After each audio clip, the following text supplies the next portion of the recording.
Penjabat Wali Kota Sukabumi Kusmana Hartaji menghadiri langsung kegiatan Forum Perangkat Daerah yang digelar oleh Dinas Pekerjaan Umum dan Tata Ruang Kota Sukabumi. Penataan pembangunan yang inklusif menjadi arah kebijakan tahun 2025 mendatang. Dalam keterangannya, Kang Tutut sapaan akrab penjabat Wali Kota Sukabumi menitipkan agar Dinas Pekerjaan Umum dan Tata Ruang Kota Sukabumi dapat lebih optimal kembali, khususnya dalam hal pembangunan fisik. Karena menurutnya banyak wewenang yang dimiliki oleh Dinas Pekerjaan Umum dan Tata Ruang Kota Sukabumi dalam hal perannya untuk membangun sarana infrastruktur di Kota Sukabumi. Jadi ini sangat strategis ya. Dinas Pekerjaan Umum Tata Ruang juga mengakomodir 3 OPD juga di provinsi dari Perkim ya, perumahan dan pemukiman.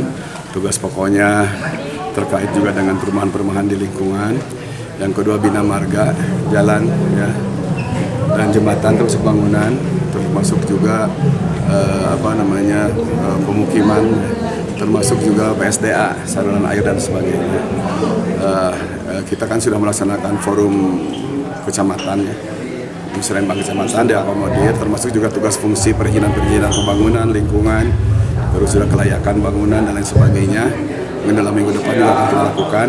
Nah, ini sebetulnya penajaman dan menyepakati apa-apa yang sudah diusulkan beberapa kecamatan, termasuk juga kebutuhan dari beberapa program pembangunan, karena infrastruktur itu berpengaruh besar. Sementara itu, Kepala Dinas Pekerjaan Umum dan Tata Ruang Kota Sukabumi Sony Hermanto mengatakan pihaknya akan mengoptimalkan pembangunan fisik yang ada di Kota Sukabumi karena menurutnya sudah seharusnya pembangunan yang ada di suatu kota itu harus membawa kesejahteraan bagi masyarakat.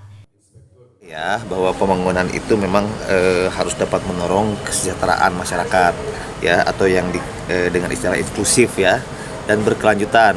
Bagaimana kita bisa melakukan pembangunan saat ini dengan tidak mengorbankan kepentingan di masa yang akan datang.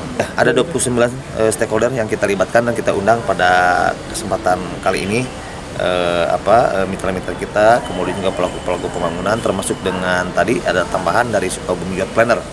Ya. Dari Kota Sukabumi, Selvan Jolpikar dan tim liputan MGS TV melaporkan.